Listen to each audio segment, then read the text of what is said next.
If you're the person who always puts together the group travel plans in your family, your friend group, or at your job, you might have had the thought, hey, I should get paid to do this. Maybe it's something that you want to add to your current business that you could offer to your clients. Or maybe you want a new career as a travel agent to do this for a living. Group travel can be a really great way to earn a side income or earn a full-time income. In today's video, I'm going to break down what it really looks like to book a group as a travel agent. I'm Jill, I'm a travel advisor and entrepreneur, and here I share insights and tips about working in the travel industry. I've been on both sides of the business, booking and managing groups as a travel advisor and on the group sales teams for hotels and resorts. First, let's start with the types of groups in travel. Some of them are family reunions, destination weddings, corporate meetings, group cruises, retreats or smaller VIP groups, yoga and meditation groups, girls trips, friends trips, anniversary trips, or perhaps it's your own group that you've put together yourself. The list goes on. Here are a few reasons that I think group travel can be a really great segment of your business. First, it's one itinerary. With a group, you do all of the research, pricing, itinerary design one time.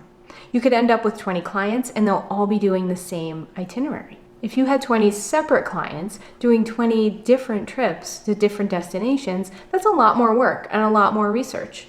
This way, with a group, you do all of that part once. Then all the guests join into the same details.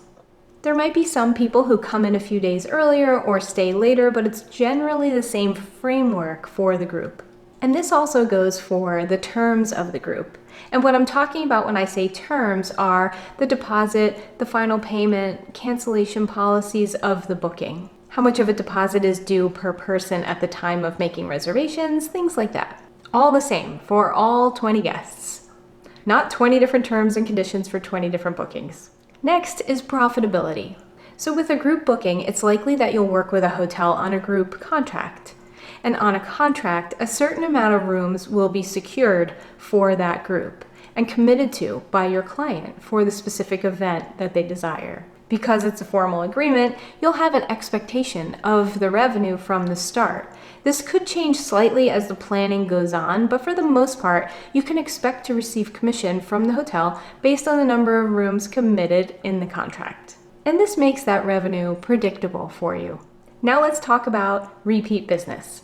It could turn into great repeat business that you can count on if it's an event that takes place annually or regularly. Now, if it's a wedding, that might not be the case, but it could turn into anniversary trips. And if the group event doesn't repeat, then perhaps it's an opportunity to just meet a bunch of new people who participated in that group that could later become your clients. Okay, how much money can you make with groups? What does the income look like? Well, typically, with a group contract, you'll receive 10% commission on the room revenue unless something else is negotiated.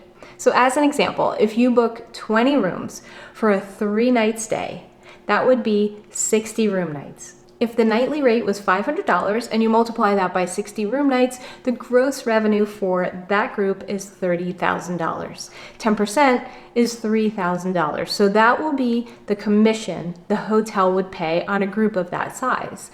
And your portion will be calculated depending on your split with your host agency.